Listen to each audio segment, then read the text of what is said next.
Mafia Hyderabad లో చాప కింద నీరులా విస్తరిస్తోంది. బెట్టింగ్ యాప్ ప్రమోషన్ లో కానిస్టేబుల్ కిరణ్ గౌడ్ ఉండడం పోలీసులను విస్మయానికి గురిచేసింది. హబీబ్ నగర్ పిఎస్ లో పనిచేస్తున్న కిరణ్ గౌడ్ టెలిగ్రామ్ ఛానల్లో పోలీస్ యూనిఫామ్ లోనే బెట్టింగ్ యాప్ ను ప్రమోట్ చేసినట్లు గుర్తించారు. దీంతో కిరణ్ గౌడ్ పై పంచగుట్ట పిఎస్ లో కేసు నమోదు చేశారు. బెట్టింగ్ యాప్ లో కిరణ్ గౌడ్ పాత్రపై దర్యాప్తు చేస్తున్నారు.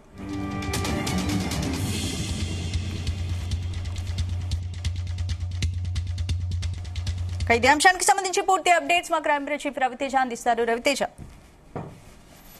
ఈ బెట్టింగ్ యాప్ అంశాలపై పంజగుట్ట పోలీసులు దృష్టి పెట్టిన తర్వాత డిపార్ట్మెంట్ ఒక police constable Habib Nagar police station లో పనిచేస్తున్నటువంటి కిరణ్ గౌడ్ పోలీస్ డెస్క్ లోనే టెలిగ్రామ్ యాప్ ద్వారా సోషల్ మీడియా ద్వారా ఈ బెట్టింగ్ యాప్స్ ప్రమోట్ చేశారన్నట్టు కూడా పోలీసులకు కొన్ని వీడియోలు లభించాయి. దానిపైన విచారణ జరిపారు. ఇప్పటికే కిరణ్ గౌడ్ పైన పంజగుట్ట పోలీసులకు అందినటువంటి ఫిర్యాదు పైన పోలీసులు కేసు నమోదు చేసుకుని పోలీస్ డిపార్ట్మెంట్ లో ఉన్నటువంటి ఒక పోలీస్ కానిస్టేబులే ఈ సోషల్ మీడియా ప్రమోషన్స్ లో భాగంగా బెట్టింగ్ యాప్ ని ఇన్స్టాల్ చేసుకోవాలి, దాన్ని ఉపయోగించాలన్నట్టుగా కూడా చేసినటువంటి ప్రమోషన్ పై మాత్రం పోలీస్ శాఖ సీరియస్ గా వివరించబోతా ఉంది. కిరణ్ గౌడ్ పైన కేసు నమోదు అనంతరం అతను నోటీసులు జారీ చేసి పిలిపించి అతని విచారణ తీసుకున్న తర్వాత డిపార్ట్మెంటల్ ఎంక్వైరీ వేసి అతన్ని డిపార్ట్మెంట్ నుంచి తొలగించేటువంటి అవకాశాలు కూడా ఉన్నాయి. డిపార్ట్మెంట్ లో ఉండి డిపార్ట్మెంట్ పరువుని దిగజార్చే విధంగా ఈ అక్రమంగా రన్ అవుతున్నటువంటి బెట్టింగ్ యాప్స్ ని ఎంకరేజ్ చేస్తూ డిపార్ట్మెంట్ అధికారులు సైతం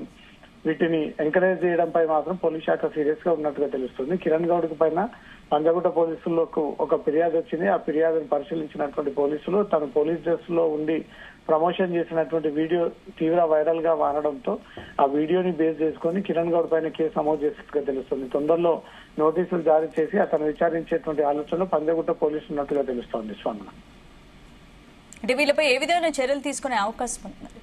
ఇప్పటికే వీళ్ళందరిపైన ఐటీ యాక్ట్ నమోదు చేయడం జరిగింది. 2008 ఈ బెట్టింగ్ యాప్స్ కోసం ప్రత్యేక చట్టాన్ని తీసుకొచ్చారు. అదే చట్టాన్ని ఇప్పుడు బిఎన్ఎస్ యాక్ట్ పరంగా ఇప్పుడు ఎవరైతే సోషల్ మీడియా ఇన్ఫ్లుయెన్సర్స్ ఈ 11 మంది పైన కేసు నమోదైంది. ఆ తర్వాత మంచు లక్ష్మి పేరు వెలుగులోకి వచ్చింది. తర్వాత కిరణ్ గౌడ్ పేరు కూడా వెలుగులోకి వచ్చింది. నిన్న 11 మందిపై కేసులు నమోదు కాగా ఇప్పుడు తాజాగా మంచు లక్ష్మి వీడియో వైరల్ గా మారింది. Kiran Goud police constable dress లో ఉన్నటువంటి వీడియో వైరల్ గా మారడంతో ఈ మంచు లక్ష్మి కిరణ్ గౌడ్ ఇద్దరు పాత్రలపై పోలీసులు పరిశీలన చేపడతా ఉన్నారు. ఏ బెట్టింగ్ యాప్స్ కి వీరు ఇప్పటి వరకు ప్రమోటర్ గా ఇన్ఫ్లుయెన్సర్స్ గా ఉన్నారు అనే దానిపై కూడా ఆ వీడియోస్ అన్నిటిని పరిశీలిస్తా ఉన్నారు. ఇద్దరిపై కూడా కేసు నమోదు చేసినట్టుగా తెలుస్తుంది. 11 మందితో కలిపి మంచు లక్ష్మి కిరణ్ గౌడ్ మొత్తం 13 మంది పైన పంజగుట్ట పోలీస్ స్టేషన్ లో బెట్టింగ్ యాప్స్ అక్రమ నిర్వహణపై ఈ ప్రమోషన్స్ పై పోలీసులు కేసు నమోదు చేసి స్పెషల్ టీమ్స్ ని ఏర్పాటు చేసి ఇప్పటికే విష్ణుప్రియకు నోటీసులు అందజేసి ఈ రోజు విచారణకు రావాలంటూ కూడా పోలీసులు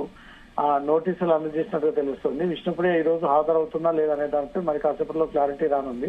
ఈ బెట్టింగ్ యాప్స్ కి ఎవరెవరైతే ఇన్వాల్వ్ అయ్యి దాని ద్వారా వీళ్ళు బెట్టింగ్స్ ని ఇన్స్టాల్ చేసుకొని వీరు ఈజీగా డబ్బులు సంపాదించుకోవచ్చు అంటూ కూడా తప్పుడు ప్రమోషన్ చేస్తున్న వారందరిపై పోలీసులు ఉక్కుపాదం మోపుతూ ఆ వివరాలన్నీ కూడా సేకరిస్తూ ఇప్పటివరకు ఎన్ని రూపాయలు వీళ్ళు బెట్టింగ్ యాప్స్ సంపాదించారనే వివరాలన్నీ కూడా బయటకు తీస్తా ఉన్నారు.